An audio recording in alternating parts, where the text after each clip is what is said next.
نہیں پڑھا، ساری دنیا میں ایسے ہی بیان کر سکتے. یہ تو پائلٹوں کے لیے.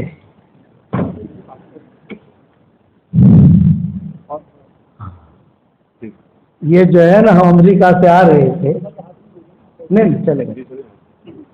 ہم امریکہ سے آ رہے تھے ڈیلٹا ایئر لائن میں. ہمارا پورے امریکہ کا سفر ہوا تھا 2019.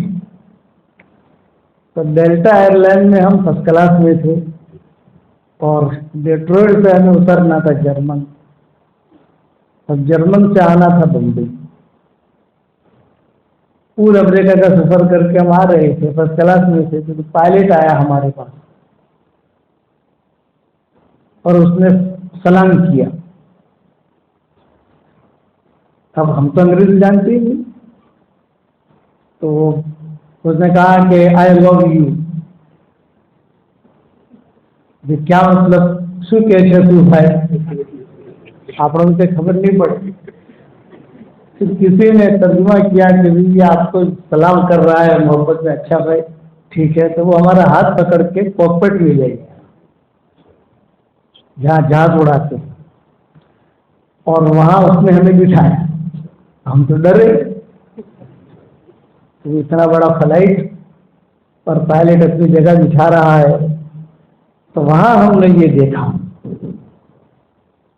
کہ جتنی لڑکیاں تھیں جو چلانے والی یا جو بھی اسٹاف تھا، وہ سب جو ہے وہ یہ پہنے ہوئے اور یہ باتیں کرتا. اب فتویٰ جو ہے وہ تو آپ مجھ سے لوگ جانو، میں اس پر بات نہیں کرتا کہ آپ کو معلوم ہے کہ ہم کسی اختلاف کی چیزیں پڑھتے نہیں. لیکن یہ ہمارا مولانا سعید خان صاحب رحمۃ اللہ علیہ ایک بات کہتے تھے کہ یہ عرب لوگ جو گدرا پہنتے ہیں، حرم کے ائمہ کو بھی دیکھا ہوگا آپ نے، تو گدرا پہنتے ہیں تو نماز میں جو ہے حرم کے ائمہ تو نہیں کرتے، لیکن دوسرے عربوں کو آپ نے دیکھا ہوگا وہ اس کو ٹھیک کرنے کے لیے. تو حضرت کہتے تھے کہ تمہاری یہ انکار نے تمہاری نمازوں کو ختم کر دیا. تو یہ چیز جو ہے نا، یہ ایک تو ہمارے تبلیغ اجتماع سے ہم رکھتے ہیں، اس کو منع کر دیتے ہیں، یہ نہیں چلے گا. اچھا ہمارے جہاں بھی سفر ہوتے ہیں افریقہ کے، امریکہ کے، جہاں پر بھی، تو پہلے ہم خبر دیتے ہیں کہ بھی یہ مت رکھنا. یہ اصل میں کیا ہے، کیا امام صاحب اس کو پہن کر نماز پڑھا نہیں، جائز نہ جائز وہ اپنی جگہ ہے. لیکن یہ کہ وہ جو اس کا دھیان سمجھ گئے آپ لوگ، عقل مند کے لیے اشارہ کر دیجیے، وہ یوں نہیں دیکھتا رہے گا تاکہ میری آواز برابر پہنچے. تو یہ چیز ہے، اس نے ہمیں بٹھا کر کے اس نے فوٹو کھینچا ہمارا، اور پھر جو ہے ہم نے بھی اس کو دعوت دی. اس نے اپنی ٹوپی پہنی مجھے، میرا امامہ اتارا اور اس نے اپنی ٹوپی پہنی، پائلٹ کی ہوتی ہے وہ ٹوپی پہنا گئی. پھر فوٹو کھینچا، ہم نے بھی دعوت دی جو ہم مسلمان ہیں، یہ ہے وہ ہے. تو ہماری شریعت میں، دیکھو میں ایک بات بتاؤں، ایک جملے میں علماء سمجھ جائیں گے، بچے نہیں سمجھیں گے. ہمارے پاس شریعت کا علم بہت ہے، مفتیان کرام ہیں، ہمارا کتابیں ہیں فتوی کی، مدرسے ہیں، شریعت کا علم ماشاء اللہ مفتیان کرام کتنے ہیں. لیکن ہمارے پاس تربیت کا علم نہیں.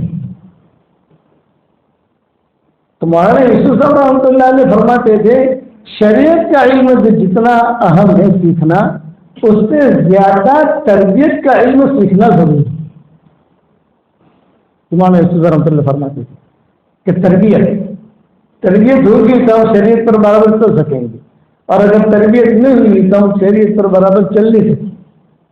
ایک بات یہ ہوگی، تو میں نے اس پر یہ پائلٹ کا قصہ سنایا، تو اب مجھے بہت ڈر لگا. اس نے فوٹو بھی کھینچا، وہ یوٹیوب پر بھی آ گیا. ارے میں نے کہا تو پکڑے گا ہم کو یار، یہ ہوائی جہاز میں بیٹھا ہے پائلٹ کی جگہ پر مولوی، یعنی ڈینجر ہے نا، قانون کے خلاف ہے، روحانی پرواز. یہ بات صحیح ہے، اللہ آپ کو جزائے خیر دے. قانون کے خلاف ہے کہ اتنا بڑا جہاز ہے، سارے گورے بھرے ہوئے ہیں، اور تمہیں ایک عام آدمی کو جو ہے بٹھا دو، خدا نہ کرے ایک بٹن اگر دائیں بایاں ہو گیا تو انا للہ ہو جاتا ہے نہیں ہوتا. اور ایک میں کوئی بیان کرنے نہیں بیٹھا, میں صرف جو ہے آپ لوگوں کا چہرہ دیکھنے آیا, لیکن آپ لوگوں کا چہرہ دیکھ کر اللہ میرے گناہ معاف کر دے گا. یہ تو مجھے آپ لوگوں سے محبت ہے, قرآن سے بھی محبت ہے. میں کوئی بھی کسی بھی جگہ ہم جاتے ہیں, وہ کہتے ہیں کہ بھائی ہمیں قرآن پر نشر کرنے سے, میں ان کو کہتا ہوں ترکیشور چلے جاؤ. ویسے تو مدرسے بہت ہیں, لیکن آپ ترکا, میرے والد صاحب رحمۃ اللہ علیہ بھی ایک ہے, ترکیشور چلے جاؤ, وہاں آپ کا جو ہے داخلہ ہو جائے, وہاں بات کرو. وہاں حالانکہ ہمارے گاؤں کا مدرسہ بھی ہے انوار العلوم, اور جہاں جاتا ہوں جو امام کے پیچھے نماز پڑھتا ہوں تو وہ امام جو ہے اچھا قرآن پڑھتا ہے تو نماز کے بعد فوراً بلاتا ہوں اس کو, اور بلا کر کہتا ہوں بھائی ماشاء اللہ آپ نے قرآن بہت اچھا پڑھا, یہ بتاؤ کہ آپ کہاں سے فارغ ہوئے, کہاں سیکھا؟ تو وہ کہتا ہے ترکیش. اس سے مجھے خوشی ہوتی ہے. پھر اس امام کو میں ہدیہ دیتا ہوں روزانہ کا میرا معمول ہے. کل ہاسوٹ میں ہمارا پروگرام تھا تو وہاں بھی امام نے مغرب کی نماز پڑھائی, عثمان نام تھا ان کا, پہلی مرتبہ دیکھا ماشاء اللہ بہت اچھا قرآن پڑھا انہوں نے. تو میں نے ان کو کہا کہ میں معمار نہیں ہوں, لیکن اینٹ جہاں ٹیڑھی رکھی جائے گی تو بتا دوں گا کہ اینٹ ٹیڑھی ہے. میں نے کہا میں اتنا بڑا قاری نہیں ہوں, لیکن کوئی تھوڑا آگے پیچھے پڑے گا تو فوراً سمجھ جاؤں گا کہ یہاں اتنا مد نہیں ہے جتنا کھینچ رہا ہے. تو میں ان کو ہدیہ دیتا ہوں, اور میرا ہدیہ کیا ہے؟ میری تسبیح ہے. اس تسبیح کا نام ہے جاندار, شاندار, مالدار, دیندار. یہ میری تسبیح ہے. اس کے 4 نام ہیں, دیندار, جاندار, شاندار, مالدار. تو اس کو تسبیح دیتا ہوں, اور تسبیح دے کر کہتا ہوں تیری بیگم ہے کہ نہیں ہے؟ وہ کہتا ہے. تو میں نے کہا یہ تیری بیگم کو بھی دے دینا, اور دونوں کی الگ الگ قلم کی دیتا ہوں تاکہ دونوں الجھیں نہیں.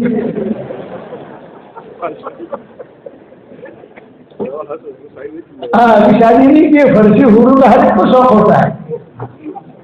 یہ فطری چیز ہے. اللہ تعالیٰ نے انسان کی فطرت بھی ایک فطرت کی ہے. حضور اکرم صلی اللہ علیہ وسلم کا کہ جب حضرت خدیجہ کا انتقال ہو گیا اور ابو طالب بھی چلے گئے, ایک ہفتے میں جو بڑے بڑے حادثے پیش آئے حضور کے گھر میں. عام الروس میں کہا جاتا ہے اسے کہ بھی ایک ہی ہفتے میں ابو طالب بھی چلے گئے اور ایک ہی ہفتے میں جو خدیجہ بھی چلی. تو حضور صلی اللہ علیہ وسلم گھر میں اکیلے رہے, بچیاں ہیں, کیا کریں؟ گھر کا کام بھی سنبھالنا, بچیوں کو بھی دیکھنا, باہر کا کام بھی سنبھالنا, اور دعوت کا کام بھی سنبھالنا, جو تبلیغ کی ذمہ داری ہے وہ بھی پوری کرنا. تو حضور صلی اللہ علیہ وسلم بڑے پریشان رہتے تھے, بہت پریشان رہتے تھے. کیوں کہ حضرت خدیجہ والا کام بھی سنبھالنا اور ابو طالب والا کام بھی سنبھالنا, اور گھر میں بچیاں ہیں, ان بچیوں کو بھی دیکھنا, اور تبلیغ کا کام جو باہر ہوتا تھا حرم شریف میں جس اعتبار سے بھی ہوتا تھا اس کی بھی ذمہ داری. یہ میں شادی کو سنا رہا ہوں. تو حضرت خولہ آئی حضور صلی اللہ علیہ وسلم کے پاس, اور حضرت خولہ نے آ کر کہا کہ حضرت کیسی طبیعت ہے آپ کی؟ یہ جگ ممانی تھی. جگ ممانی کا کیا مطلب؟ ہمارے دہلی مرکز میں مولانا اظہار الدین صاحب رحمۃ اللہ علیہ ہوتے تھے, تو ہر آدمی ان کو چھوٹا بڑا ماموں کہتا تھا, جگ ماموں. ہمارے والد صاحب بھی کہیں بھائی ماموں اظہار کیا کر رہے ہیں, حالانکہ ہمارے والد صاحب کے ماموں نہیں تھے, وہ ہم تو چلیا گجراتی اور وہ کانتلا کے, کہاں سے ماموں بنیں گے ہمارے وہ. اچھا مولانا انعام الحسن صاحب یہ تو بہت بڑے حضرت بھی تھے, تو حضرت بھی ہمیں کہتے تھے بھائی مولانا یونس ماموں اظہار کیا کر رہے ہیں دیکھو. ہمارے والد صاحب کہتے تھے کہ بیٹا مولانا صاحب نے ماموں اظہار سے مجھے ملنا ہے, اہم مشورہ ہے, کہ بیٹھا تو نہیں وہاں. تو ہر آدمی ماموں کرتا تھا, چھوٹا ہو یا بڑا ہو.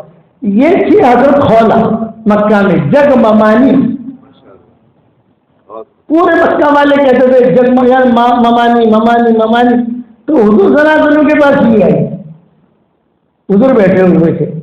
تو حضور صلی اللہ علیہ وسلم سے پوچھا کہ حضرت خدیجہ بھی چلی گئی, ابو طالب بھی چلے گئے, تو اگر آپ کی اجازت ہو تو میں آپ کے لیے کوئی خاتون ڈھونڈوں تاکہ آپ کا نکاح کرا دوں، تاکہ آپ کی گھریلو زندگی گزرے برابر۔ پہلے تو آپ خاموش رہے، بچیاں تھیں سامنے، پھر آپ نے کہا کہ ہاں ٹھیک ہے ڈھونڈو، اور یہ کام عورتوں کا ہی ہوتا ہے، یہ حضور نے فرمایا کہ نکاح کرانا ہے، شادیاں کرانا، یہ کام عورتوں کا ہی ہوتا ہے۔ اب اگر خولا نے کہا حضرت طیبہ ڈھونڈوں یا قواری ڈھونڈوں، پھر آپ تھوڑے سے خاموش رہے، پھر ہم نے کہا کہ ایک کام کرو، دونوں ڈھونڈو، دونوں ڈھونڈو۔ یہ کہہ کر وہ کھڑی ہوئی، باہر نکلی، حضرت سودا کھڑی تھی، یعنی وہ اتفاق نہیں کھڑی تھی، کوئی یہ نہیں کہ سودا کو کھڑا کیا تھا یا حضرت سودا کسی کام سے آئی تھی، نہیں، باہر نکلی اور حضرت سودا کھڑی تھی۔ کبھی کبھی خیر اس طریقے سے ہاتھ میں لگ جاتی، ہاتھ لگ جاتی۔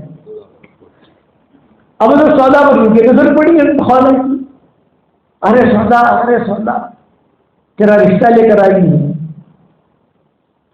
تو فکر خوشی ہوتی ہے، پر پوتے کی بھی شادی ہو اور پر دادا بیٹھا ہو تو بھی تمنا یہ ہوتی ہے کہ میری مجلس ہوتی ہے۔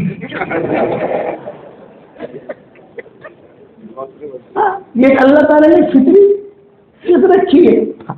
تو حضرت سودا نے بھی جو سنا کہ کہاں کون کس کا رشتہ، تو حضرت خولا نے کتابوں میں لکھا اشارہ کیا حضور صلی اللہ علیہ وسلم کے گھر کی طرف۔ تو حضرت سودا نے کہا ہاں میں تیار ہوں، لیکن میرے والد سامنے بیٹھے ہیں، ان سے جا کر بات کرو، اور اگر وہ پوچھیں کہ میں سودا کو پوچھو تو کہہ دینا سودا تیار۔ حضرت خولا گئی وہاں، اور اگر سودا یہاں خوشی خوشی کریے دیکھ رہی ہے کیا ہو رہا ہے کیا ہو رہا ہے کیا ہو رہا ہے۔ جب حضرت خولا تھوڑی آگے بڑھی تو حضرت سودا نے کہا خولا خولا خولا ممانی ممانی ممانی، دیکھو میرے والد کے پاس جا کر سلام مت کرنا، وہ مشرک تھے، ان کو یہ کہ تم السلام علیکم ورحمۃ اللہ وبرکاتہ کہتے ہیں اس سے چڑ ہے، ان کو تو زمانے جاہلیت کا سلام کرنا اس سے خوش ہوں گے، اگر اسلام کا سلام کرو گی تو میرا رشتہ نہیں ہوگا، اور زمانے جاہلیت کا سلام کرو گے تو میرا رشتہ ہو جائے گا۔ تو پوچھا زمانے جاہلیت کا سلام کیا، بولے گڈ مارننگ، انہم صباح، انہم صباح، حدیث شریف میں آتا ہے کہ آدھا تحیت اہل جاہلیہ، یہ جاہلیت کا سلام ہے، تو یہ سلام کرنا۔ تو میں اس پر سناتا ہوں کہ کتنی خوشی ہوتی ہے، ہمارے مولانا یونس پونا والے رحمۃ اللہ علیہ کا نام سنا ہوگا آپ نے، وہاں مالیگاؤں وہاں مہاراشٹر میں ماشاءاللہ بہت بڑے ذمہ دار تھے، بہت کام بھی کیا انہوں نے، وہ خود اپنا قصہ سناتے تھے، یہ کہتے تھے کہ مولانا یونس سے شروع میں دعوت کا کام اتنا عام ہوا نہیں تھا، اور میں مسجد میں امام تھا، تو فجر کی نماز پڑھاؤں، اور فجر کی نماز پڑھانے کے بعد میں بیٹھ کے پہلی سب میں دیکھوں کو کوئی نیا چہرہ تو نہیں ہے تو بلڈ پریشر میرا بڑھتا نہیں تھا، اور دیکھا کہ کوئی نیا چہرہ ہے تو میرا بلڈ پریشر بڑھ جاتا تھا۔ اچھا بھی حضرت کیوں بڑھتا تھا؟ بولے وہ نیا چہرہ کوئی بمبئی سے آتا، کوئی مالیگاؤں سے آتا، کوئی پونا سے آتا، کوئی احمد نگر سے آتا، اور وہ لوگ مشورہ کرنے کے لیے آتے، اور ظاہری بات ہے کہ اتنا دور سے آئے ہیں اور فجر کی نماز میرے ساتھ پڑھی ہے تو مجھے ناشتہ کرانا چاہیے، اور میرے پاس ناشتے کے پیسے نہیں ہوتے تھے، کہ مولانا یونس پونا والے کہتے تھے میرے ساتھ ناشتے کے پیسے نہیں ہوتے تھے، تو مجھے ٹینشن یہ رہتا تھا کہ یار یہ مہمان آئے ہیں کھلانے کے میرے پاس پیسے نہیں ہیں، شروع کا زمانہ تھا۔ تو بولے کہ صاحب جب دیکھا کہ 4 نئے چہرے ہیں تو دعا مانگنے میں ڈر تھا، تو چاروں میرے پاس آتے، ہاں بھائی تم کہاں سے آئے کہ بمبئی سے، بھائی تم کہاں سے آئے کہ مالیگاؤں سے، بھائی تم کہاں سے آئے کہ میں احمد نگر سے، تم کہاں سے آئے کہ بیڑ سے، تم کہاں سے آئے کہ ستارہ سے، اچھا بھی کیوں آئے ہو؟ یہ گاڑی ایک خاص مشورہ کرنے کے لیے آئے ہیں، بمبئی کی کچھ الگ مسئلہ ہے، مالیگاؤں کا الگ مسئلہ ہے، فلاں کا الگ مسئلہ ہے۔ تو مولانا ان صاحب فرماتے کہ میں ان کو پوچھتا کہ بھائی آپ لوگوں کو ناشتہ کرنا ہے، تو کہتے حضرت پہ پوچھنے کی چیز ہے، پوری رات سفر کر کے آئے، ناشتہ تو کریں گے۔ تو مولانا کہتے ہیں کہ دیکھو میں میرے پاس ناشتہ کرانے کے پیسے نہیں ہیں، لیکن تمہارے ناشتہ کرنے کی ترکیب میں بتا دیتا ہوں، سیٹنگ کر دیتا ہوں، ناشتہ ہو جائے گا تمہارا۔ بولے کیا سیٹنگ؟ بولے پودے میں بڑے میاں بیٹھے ہیں قرآن پڑھ رہے ہیں، داڑھی ہل رہی ہے ان کی، بس وہاں جا کر تم 5 سلام کرو، السلام علیکم چچا کیسی طبیعت ہے، اتنا بولو۔ وہ غصے میں جواب دیں گے وعلیکم السلام، گھبرانا مت۔ وہ غصے میں جواب دیں کہ تم گھبرانا مت، بیٹھ جانا۔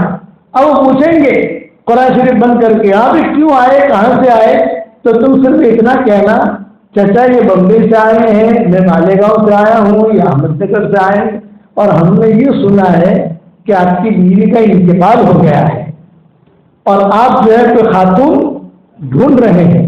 تو مالیگاؤں میں ایک عالمہ ہے، مالدار بھی ہے، صحت مند بھی ہے، اور یہاں جو ہے بمبئی میں بھی ایک خاتون ہے، تو ہم جو ہے آپ کے لیے رشتے لے کر آئے ہیں۔ تو بڑے میاں کیا کہتے ہیں، خاموش رہو خاموش رہو، ابھی عشاء کی نماز پڑھتے ہیں، باہر جا کر ناشتہ کرتے ہیں، وہاں دکان میں بات کرتے ہیں، خاموش رہو خاموش رہو، اپن باہر جا کے بات کرتے ہیں۔ اب جو ہے وہ عشاء کی نماز پڑھی، باہر جا کر کہا کہ بھائی ذرا جو ہے پاؤ بھاجی لا، قیمہ بھی لانا، تھوڑا سا ملائی بھی لانا، اور گرم گرم جلیبی بھی لانا، اور خوشی خوشی کو ناشتہ کرانا۔ رشتے کے لیے تو آئے نہیں تھے، یہ تو آئے جو مشورے کے لیے، کوئی بات جمی نہیں۔ تو مولانا یہ رحمۃ اللہ علیہ روزانہ کسی نہ کسی کو بھیجتے، تم کا ناشتہ ہو جاتا ہے، رشتہ ہوتا نہیں، ناشتہ تو ہو جاتا ہے لیکن رشتہ، ہر آدمی آ کے تعریف کرتا لڑکی کی، ایسی ہے ایسی ہے ایسی ہے ایسی ہے۔ ایک مرتبہ یہ مولانا یونس صاحب کے پاس آئے، ارے بھائی مولوی یونس، روزانہ لوگ آ کر جو ہے مجھے چاکلیٹ دے جاتے ہیں، اچھی خاصی تعریف کریں گے، کوئی رشتہ تو میرا کراتا نہیں ہے، یہ کب تک میں ایسا رہوں گا؟ تو مولانا فرماتے تھے کہ آپ میرے ہاتھ اللہ نے کھلے کر دیے، ہدیے ہدایے آنے شروع ہو گئے۔ تو میں کہتا تھا کہ چچا اب آپ کو ناشتہ کرانے کی ضرورت نہیں ہے، وہ میں بھیجتا تھا، فطری چیز ہے۔ تو حضرت سودا بہت خوشی کے ساتھ کھڑی ہوئی دیکھ رہی ہے، فطری بہت خوشی کے ساتھ کہ کیا جواب دیتے ہیں۔ حضرت خولا گئی اور گڈ مارننگ کہا، آنند صبا، بہت خوش ہو رہے ماما نے خولا آ گئی، سارا مکہ پہچانتا تھا خولا تو خولا کو۔ بس کیوں آئی؟ ان کا چچا سودا کا رشتہ لے کر آئی۔ اچھا کہاں؟ کہا محمد ابن عبداللہ ابن عبد المطلب، اللہ کے نبی تو کہاں نہیں، جب وہ مسلمان تو ہوئے نہیں تھے۔ تو کہا ہاں لڑکا تو اچھا ہے، اور اس کی بیوی کا انتقال بھی ہو گیا ہے، اور ابو طالب کا بھی انتقال ہو گیا ہے، تو سودا سے پوچھ لو۔ یہ بات میں سودا سے پوچھ کر آئی ہوں۔ اب یہ باتیں ہو رہی ہیں تو حضرت سودا کے بھائی تھے، ان کا نام تھا عبداللہ بن زمع، یہ مشرک تھے، یہ گھر میں کچھ کام کر رہے تھے، وہ ایک دم سے باہر آئے، ابا کیا بات ہو رہی ہے؟ یہ میں سودا کا رشتہ لے کر آئے ہیں۔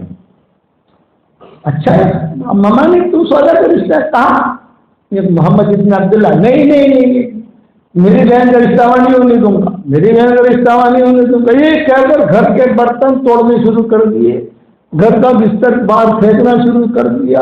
حضرت سودا نے جب منظر دیکھا تو سودا بھاگی بھاگی ہے، ابا کیا ہو رہا ہے گھر میں؟ یہ کہا بیٹا تیرا رشتہ آیا ہے، اور یہ تیرا بھائی جو ہے منع کرتا ہے۔ حضرت سودا نے کہا میرے بھائی کو منع کرنے کا ہم کوئی حق نہیں ہے، میں تیار ہوں۔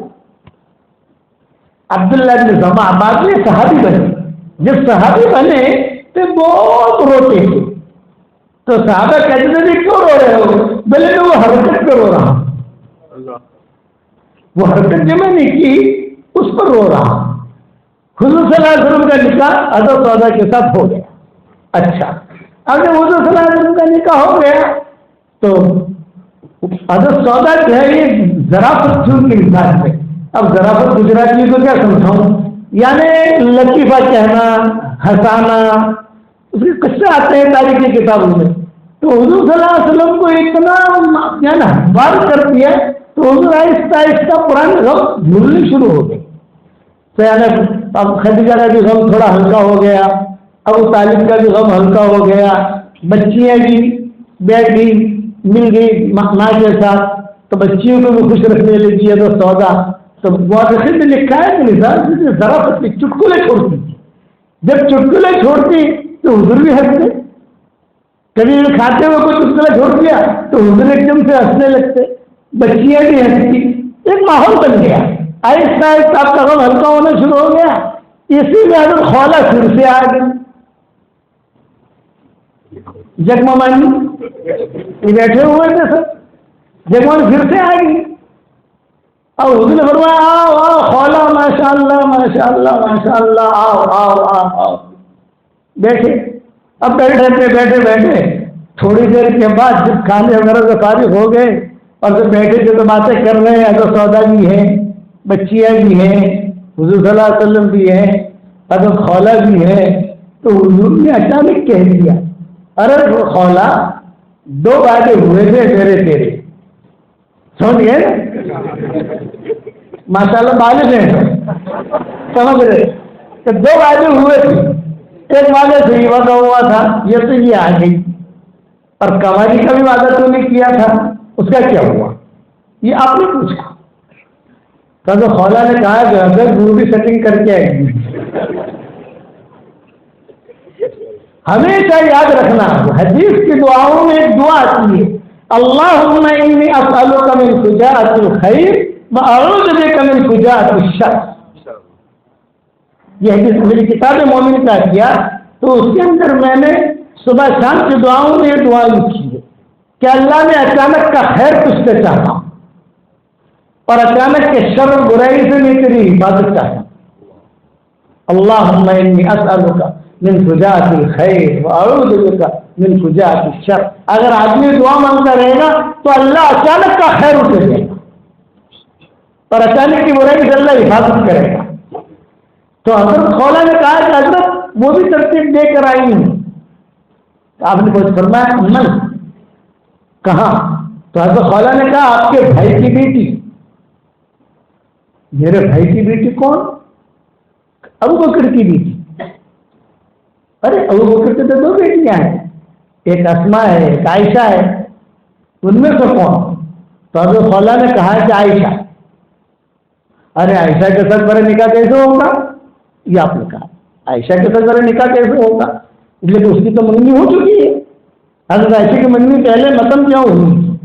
ایک بہت بڑا رئیس تھا، اسی متم نے حضور صلی اللہ علیہ وسلم کو بہت ساتھ دیا۔ حضور صلی اللہ علیہ وسلم نے بدر میں اعلان کیا تھا آج اگر متم زندہ ہوتا اور مکہ والوں کے بارے میں مجھ سے سفارش کرتا میں سارے مکہ والوں کو معاف کر دیتا، یہ متم تھا۔ جہاں حضرت عائشہ کا رشتہ ہوا تھا اس کے بیٹے کے ساتھ، تو حضرت خولا نے کہا کہ حضرت عائشہ کے ساتھ میرا نکاح کیسے ہو سکتا ہے؟ پورے مکہ والوں کو معلوم ہے کہ اس کے منگنی تو متم کی وہاں ہوئی ہے۔ تو حضرت خولا نے کہا کہ حضرت انشاءاللہ میں ترتیب کر رہی ہوں، ہو جائے گا، معاملہ جم جائے گا۔ کتابوں میں لکھا ہے حضرت خولا جب باہر نکلی سامنے ابو بکر کھڑے تھے، اتفاق، یعنی اسے یہ نہیں کہیں گے کہ کچھ تکلیف میں تم کھڑے رہنا میں آتی ہوں کرنا، یہ سب اللہ کا نظام چلتا ہے۔ وما یعلم جنود ربک الا هو، وما یعلم جنود ربک الا هو واللہ غالب علی امرہ ولکن اکثر الناس لا یعلمون۔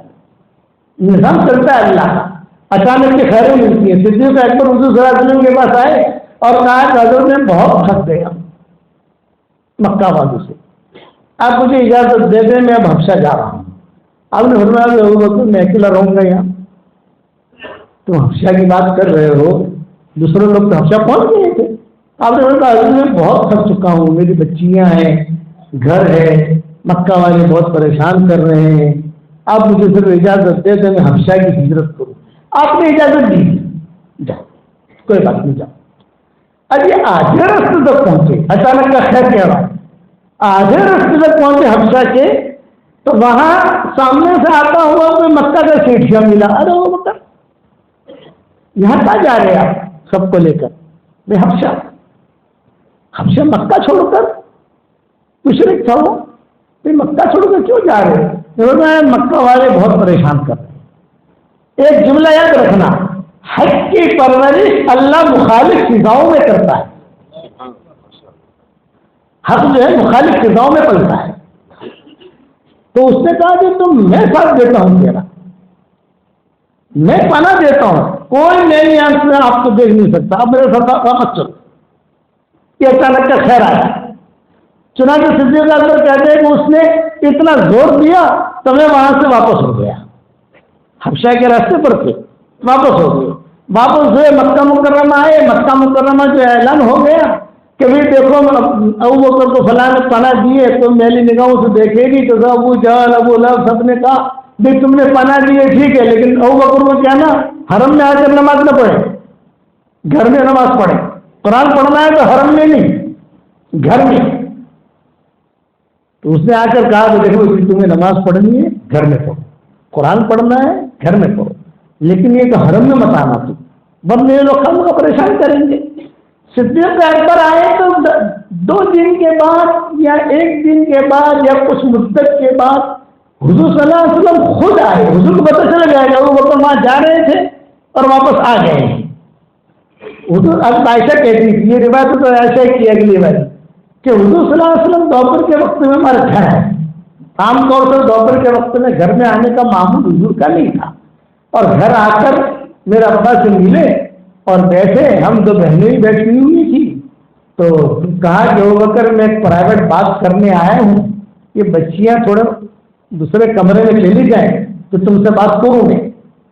تو صدیق اکبر نے کہا کہ حضرت میری بچیاں ہیں اور تو گھبرانے کی بات نہیں ہے، چھوٹی بچیاں ہیں کیا پتا۔ اب کہ اصل یہ ہے کہ بہت راز کی بات ہے، کہیں جو ہے زبان سے نکل نہ جائے، ہم پریشان نہ ہو جائیں۔ نہیں آپ بے فکر رہے۔ تو حضور نے فرمایا مجھے وحی آئی ہے اور یہ کہا گیا ہے کہ تم ہجرت کرو مدینہ کی۔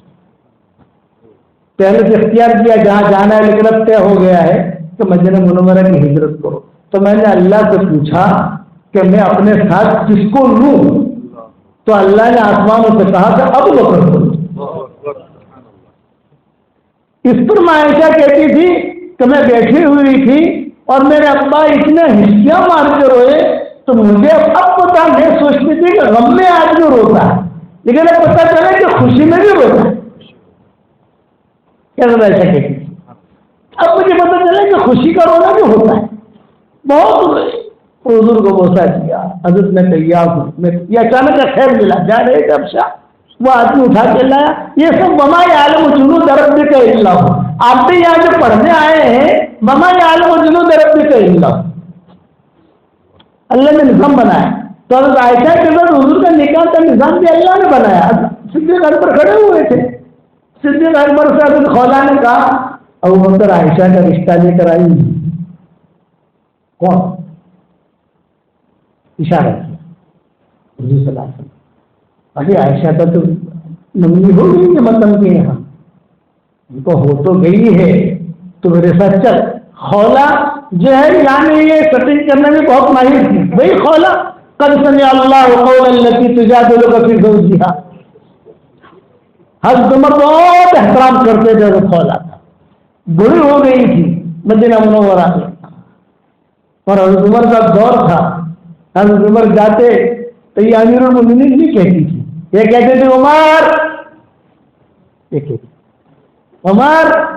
تو حضرت عمر جو اپنے ساتھیوں کو چھوڑ کر حضرت خولا کے پاس جاتے، اور وہ چل نہیں سکتی تھی۔ حضرت خولا جو ہے اپنا ہاتھ حضرت عمر کے کندھے پہ رکھ کر جو ہے کھڑی رہتی اور وہ کچھ باتیں کرتی، حضرت عمر روتے۔ تو صحابہ کہتے کہ حضرت آپ امیر المومنین ہیں، ارے ایک عام عورت جو ہے آپ کو کھڑا کر دیتی ہے۔ فرمائی عام عورت نہیں، اس کی آواز عرش سے ٹکرائی گی، قرآن کی آیتیں نازل ہوئی ہیں، اس کا بیان کرتی۔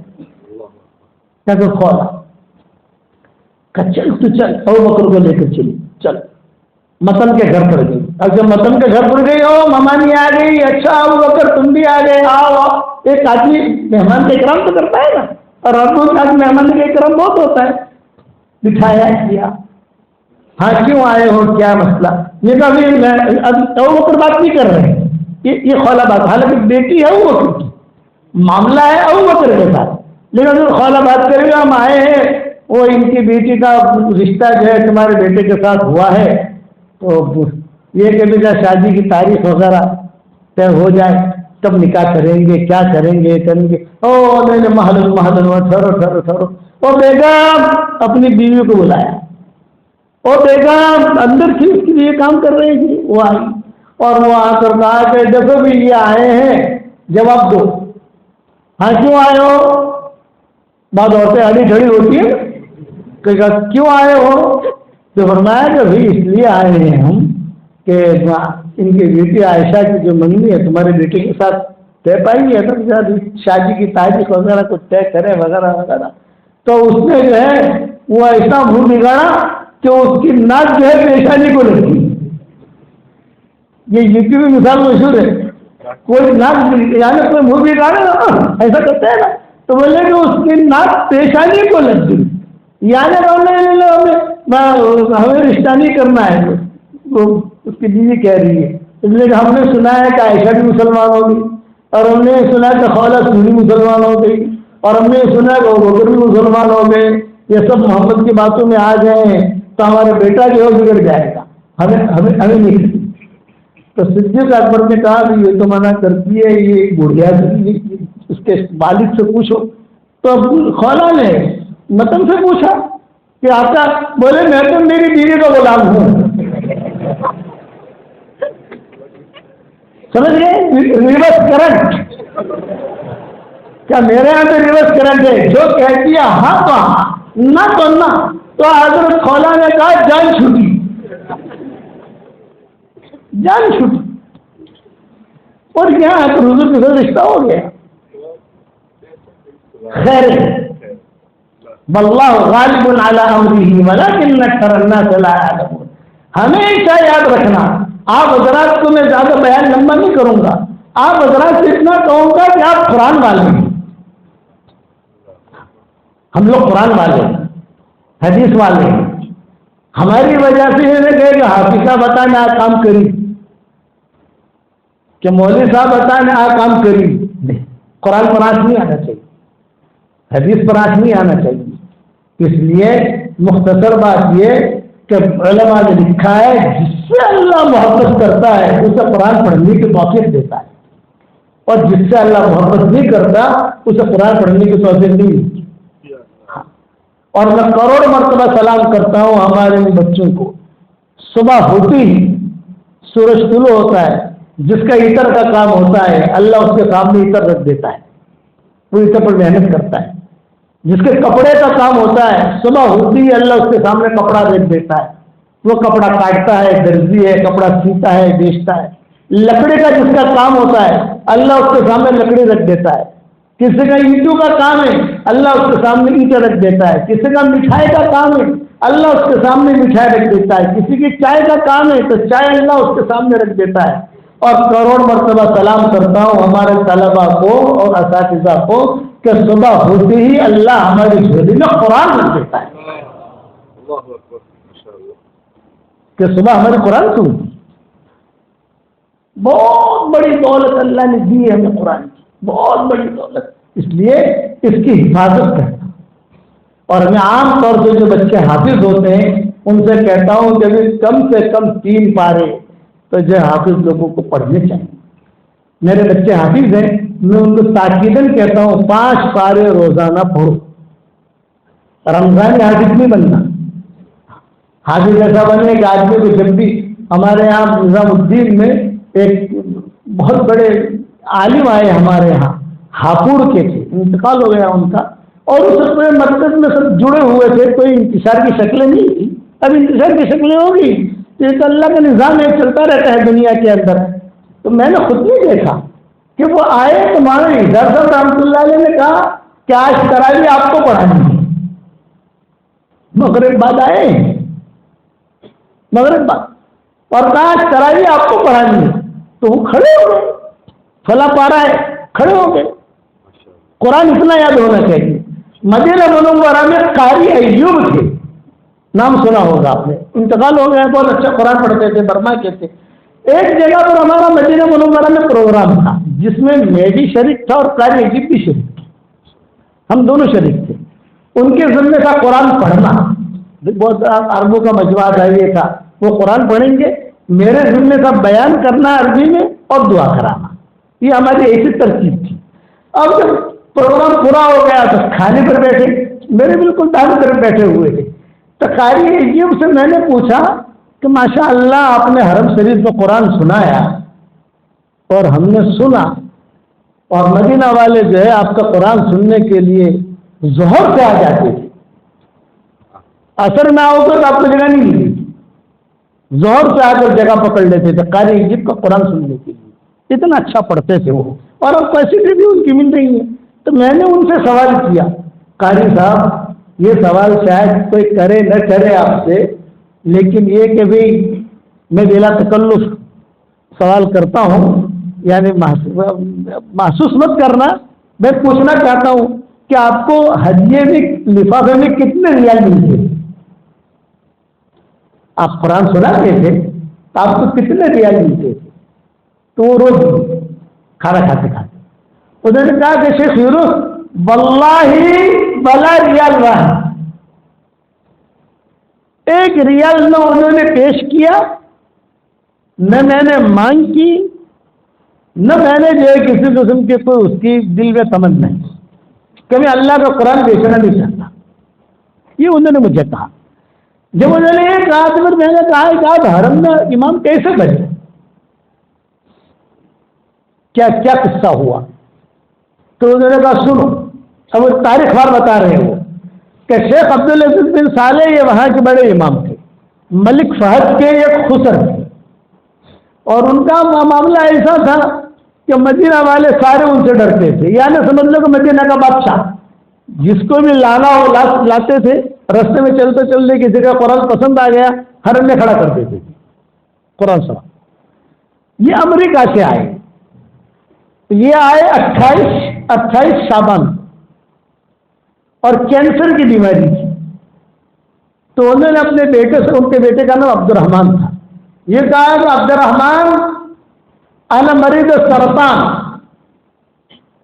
مجھے کینسر کی بیماری ہے، میں ہر سال قرآن سناتا تھا حرم شریف میں، اب رمضان قریب ہے، میں قرآن نہیں سنا سکوں گا، میرے لیے کوئی اچھا قاری حافظ جسے یاد ہو وہ ڈھونڈ کر لاؤ تاکہ میں اسے متعین ہو.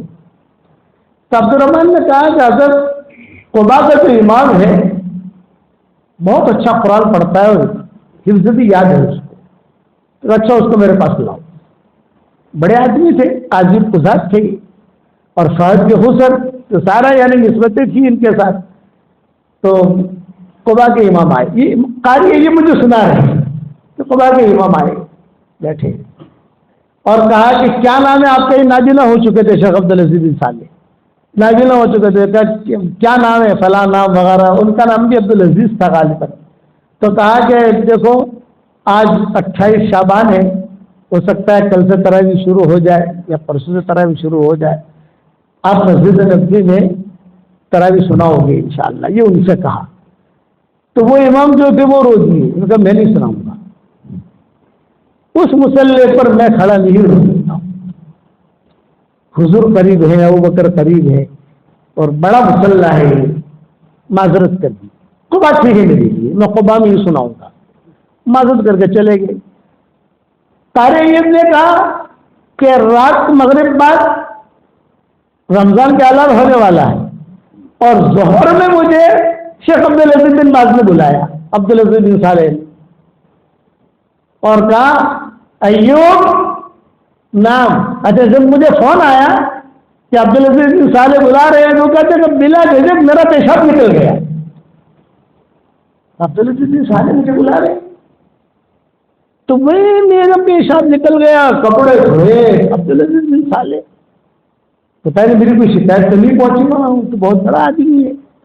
خیر کپڑے وڑے بدلے، ود لگایا، گترا بترا ڈالا، ڈال کر میں عصر سے پہلے پہنچا. عصر کی نماز وہ پڑھاتے تھے شیخ عبدالعزیز، بس اتنی ہمت تھی ان میں تو پڑھا. عصر کی نماز سے پہلے پہنچا اور پھر کہا کہ کون ہے؟ ایوب برنی.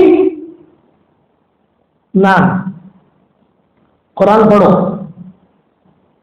بیچ میں سے انہوں نے پڑھا, بس انہوں نے کہا کہ ماشاء اللہ قرآن ملتا. آج جو ہے عشاء کی نماز میرے ساتھ پڑھنا انشاءاللہ, اور آج آپ کو قرآن سنانا ہے, اور پورا رمضان پوری تراویح آپ کو سنانی ہے, آپ کے ساتھ کوئی پارٹنر نہیں. اور یہ بھی کہا گھبرانا مت, سارا مدینہ اکھڑے گا, بڑے بڑے علماء اکھڑیں گے, بالکل گھبرانا مت, پیچھے میں کھڑا رہوں گا, عشاء کی نماز میں آ جانا. یہ قاری ہی مجھے سنا رہے, روتے ہوئے سنا رہے تھے کہ عشاء کی نماز میں آ جانا. قاری ہی کہتے ہیں کہ عشاء کی نماز اثر کے بعد تو یہ فیصلہ کیا انہوں نے, اور حرم میں نماز پڑھانی ہے, اور یاد کرنا پڑتا ہے نا. تو لیکن قرآن اتنا پکا تھا ان کا, تو کہتے ہیں کہ میں تو جو ہے مغرب کے بعد سے دعاؤں میں لگ گیا, اور عشاء کی اذان پر میں حرم شریف پہنچا. ان کا کمرہ تھا حرم شریف میں. جب وہاں گیا تو جو ہے پولیس والوں نے روکا, تو کہا مجھے شیخ نے بلایا ہے. انہوں نے سن لیا اندر سے, ایوب برمی نام جیبو اندر لاؤ. ان کو اندر بٹھایا, عشاء کی اذان ہو گئی. عشاء کی اذان جب ہو گئی تو وہیں بیٹھے, کئی ائمہ بیٹھے ہوئے تھے, سب کو یہ تھا کہ پتہ نہیں آج تراویح کون پڑھائے گا. تو ان کے داماد بھی تھے, یہ بھی قاضی تھے. تو انہوں نے اعلان کیا کہ سارے ائمہ بیٹھے ہیں, اب جو ہے ہم انشاءاللہ پورا رمضان ایوب برمی کے پیچھے قرآن سنیں گے, اس لیے کوئی بھی آگے نہ بڑھے, یہی پورا قرآن سنائے گا. ایوب آپ قرآن سناؤ گے اور آپ کے پیچھے میں کھڑا رہوں گا. یہ انہوں نے فیصلہ کیا سب اماموں کے سامنے. تو ان کے داماد جو تھے یہ ناراض ہوئے, اور انہوں نے ناراض ہو کے کہا کہ نا میری رائے یہ ہے کہ 10 رکعت میں پڑھاؤں اور 10 رکعت یہ پڑھائیں. تو شیخ نے کہا پولیس والوں سے انہیں باہر نکالو, آپ کو عشاء کی نماز میں نہیں پڑھانی. عشاء کی نماز ان کے داماد کی ذمہ تھی, عشاء کی نماز ان کے داماد کی ذمہ تھی, روزانہ وہی پڑھاتے تھے. ہاں, تو آپ کو عشاء بھی نہیں پڑھانی, تو آپ حرم میں آنا ہی بس, پیچھے نماز پڑھو, نکالو ان کو فوراً. یہ شیخ قاری ہی مجھے سنا رہے ہیں. اب جب پولیس والے آ گئے, امام ہے, پولیس والے ہاتھ پکڑ رہے ہیں, تو داماد سمجھے کہ یار عشاء کی نماز میں جائے گی, جو ہے وہ لے لو بھائی, جو ہے جتنا ہے. طیب شیخ سامعین ہذا امانہ. شیخ نے کہا قرآن ہذا امانہ, ایش ہندی, ایش برمی, ایش پاکستانی, ایش عربی, هذا لا يجوز. أي رجل يقرأ قرآن ممتاز هو يكون امام في الحرم. یہ شیخ عبدالعزیز بن صالح نے کہا. اور جب نماز کے لیے جانے لگے, ظاہر سے عشاء کی اذان ہو گئی ہے, داماد نے معافی مانگ لی. جب داماد نے معافی مانگ لی تو شیخ نے کہا کہ آپ صرف عشاء کی نماز پڑھائیں گے. تو انہوں نے چلتے چلتے شیخ کے کان میں کہا کہ ابا جان مجھے بھیتر تو پڑھا لینے دو. کلّا بھیتر تراویح والوتر كلها ایوب, انت فقط 4 رکعات, لو تصلي صلي التراويح خلفه ما لا يرجع الى البيت.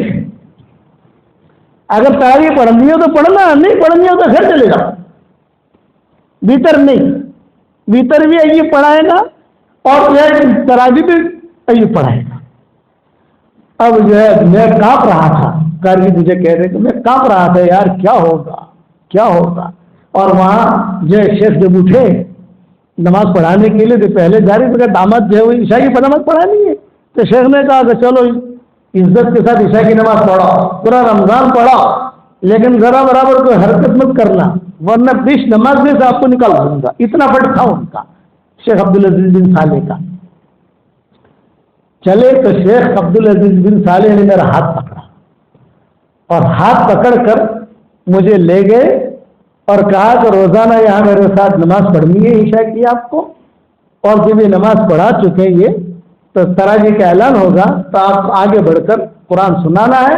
یہ اللہ کا کلام ہے, اچھے طریقے سے دل کھول کے سناؤ, گھبراؤ مت.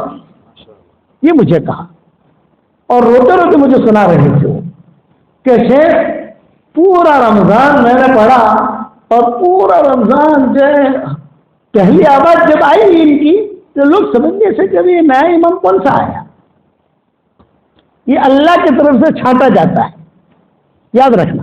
ہاں ہم قرآن والے ہیں تو وہ اللہ چھانٹے گا. کبھی بھی دل میں یہ نہ آئے کہ یار آپ قرآن تو سیکھا لیکن اب کریں گے کیا. کبھی مال مت چاہنا. قرآن آدمی کا ہاتھ پکڑتا ہے اوپر لے جاتا ہے, یہ ذہن میں رکھنا. تو شیخ عجیب کہتے تھے میں نے جو ہے یعنی قرآن سنایا, پورا مکہ جو ہے وہ پورا مدینہ ظہر سے آ جاتے تھے. میری ایک بیوی مدینہ کی ہے تو وہ کہتی تھی کہ حضرت ہمیں ابھی بھی ہے میرے ساتھ وہ 21 تاریخ کو پہنچ رہی انشاءاللہ ہمیں لینے کے لیے. ایک بیوی جو ہے مجھے مدینہ سے آتی ہے, یہاں سے لے جاتی ہے مدینہ. دوسری بیوی یہاں والی مدینہ آتی ہے, وہاں سے یہاں لاتی ہے. یہ ترتیب ہماری. تو مجھے کہتی تھی کہ حضرت ہم جو ہے ظہر کے وقت پہ روٹیاں وغیرہ بنا کر قاری عجیب کے قرآن سننے چلے جاتے تھے.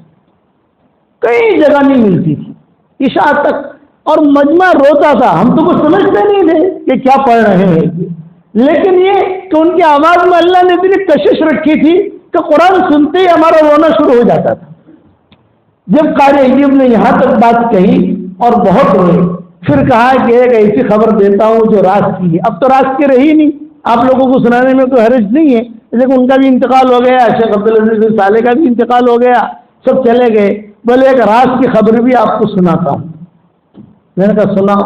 یوں کہا کہ جب تک شیخ عبدالعزیز بن صالح زندہ رہے تو مجھے کوئی روکتا نہیں تھا. ہر سال رمضان میں تراویح میں سناتا تھا, اور بعد میں جو ہے کسی کو شریک بھی کر لیا, چلو بھی 10 رکعت آپ پڑھو 10 رکعت آپ پڑھو, وہ بات الگ ہے, لیکن سناتا رہا. لیکن جس دن شیخ عبدالعزیز بن صالح, اب یہ راز کی بات کر رہے ہیں, میں بھی آپ کو راز کی بات سنا رہا ہوں, لیکن اب یہ راز نہیں ہے, اب تو کہنے میں کوئی حرج نہیں ہے. جس دن شیخ عبدالعزیز بن صالح کا انتقال ہوا اور ان کے جنازے میں, چونکہ میں امام تھا حرم کا, ان کے جنازے میں ہم شریک ہوئے, تو میں بھی بالکل ان کے جنازے کے قریب کھڑا ہوا تھا. جہاں ان کا جنازہ اٹھا تو 2-3 جو ہے بڑے بڑے آفیسران آئے اور میرے کان میں کہا اب بڑے میاں دنیا سے چلے گئے ہیں, اب یہاں حرم میں مت آنا, حرم میں آؤ, پیچھے نماز پڑھو, یہ پہلی صف میں اماموں کے ساتھ تم کھڑے مت ہونا. یہ جملہ مجھے انہوں نے کہا, قاری عجیب نے مجھے کہا کہ یہ جملہ مجھے انہوں نے کہا. تو میں بہت رویا, اے اللہ بہت رویا, کیا کروں, لیکن اب کچھ کر نہیں سکتے. پھر ملک عبداللہ کا زمانہ آیا تو ملک عبداللہ نے پوچھا, اس لیے معروف تھے, لوگ سے پہچانتے تھے. ملک عبداللہ نے پوچھا کہ بھی ان سے پوچھو تمہاری کیا خواہش ہے, ملک یہ قاری عجیب سے. تو قاری عجیب نے کہا کہ میری کوئی خواہش نہیں ہے, بڑھاپے نے ڈیرا ڈال دیا, میرے سارے بچے الحمدللہ قرآن حافظ ہیں, میرے لیے خوش قسمتی ہے, ساتھ بلندی ہے, بس میری خواہش یہ ہے کہ مجھے حرم میں پھر سے جگہ ملے, میں قرآن سناؤں. سدیس دونوں جگہ کے ذمہ دار بنا دیے گئے تھے. تو ملک عبداللہ نے خود نے فون کر کے سدیس کو کہا کہ کسی سے پوچھنا نہیں ہے, قاری عجیب کو حرم شریف میں یعنی مدینہ منورہ میں کچھ رکعتیں دے دو آپ. سدیس نے کہا ٹھیک. امر الملک تھا, بادشاہ کا حکم تھا. یہ قاری عجیب مجھے خود سنا رہے ہیں. اب وہ آئے, لیکن ڈائبٹیز بہت تھی اور وہ آخری ترائی میں نہیں پڑی ہے ان کے پیچھے. جب انہوں نے اللہ اکبر کا جملہ کہا تو مسجد نبوی میں رونے کی آواز آئی, قاری عجیب آ گیا, قاری عجیب آ گیا, قاری عجیب آ گیا, اور اب روئے, سب روئے. اور دوسرے فاتحہ پڑھی تو مسجد نبوی میں رونے کی چیخوں کی آواز آتی تھی, قاری عجیب آ گیا, قاری عجیب آ گیا, قاری عجیب آ گیا. اچھا, چونکہ بڑھاپا تھا, پہلے جیسا یاد رہا نہیں, غلطیاں بہت آتی تھی, بہت غلطیاں آنے لگی, یعنی 2 سطریں بھی نہیں پڑھ سکتے تھے, اتنی غلطیاں آتی تھی. تو مدینہ والوں نے شیخ عبدالرحمان سدیس سے شکایت کی. بادشاہ تک تو شکایت ہی پہنچا سکتے ہیں, ذمہ دار یہ ہے. تو شیخ سدیس نے کہا کہ دیکھو یہ بادشاہ نے متعین کیا ہے, ہم ان کو ہٹائیں گے نہیں. انہیں اختیار ہے 2 رکعت پڑھا گئے 4 رکعت پڑھا گئے, اور انہیں یہ بھی اختیار ہے جو پڑھنا ہو وہ پڑھے. آپ سمجھیے بھائی بات صورتیں یاد ہے تو قاری علم کو کہا کہ دیکھو ہم آپ کو ہٹائیں گے نہیں, لیکن بادشاہ نے مقرر کیا ہے آپ کو, اور سب کے سامنے ٹیلی ویژن پر آ گیا ہے, تمہیں جتنا پڑھنا ہے پڑھو, قل اعوذ برب الفلق پڑھو, قل اعوذ برب الناس پڑھو, لیکن پڑھو. پھر جو قرآن کی ترتیب ہے وہ دوسرا امام پڑھ لے گا, سنبھال لے گا. اس طریقے سے انہوں نے قرآن پڑھایا. تو قرآن تراویح پڑھا کرتے وہ, لیکن یہ کہ جو انہیں یاد ہے بیچ میں سے بات سمجھ گئے نا, جو وہ ترتیبیاں جو اس طریقے سے پڑھتے رہے. پھر کہا کہ اب میری زندگی کے آخری دن آ گئے ہیں, اب میں دنیا سے جا رہا ہوں, اللہ مجھ سے پوچھے گا کہ تو کیا لایا, تو میں ایک ہی بات کہوں گا, تیرے نبی کی مسجد میں میں نے خدمت کی ہے, میں نے 1 ریال بھی نہیں دیا ہے. یہ لوگ تھے.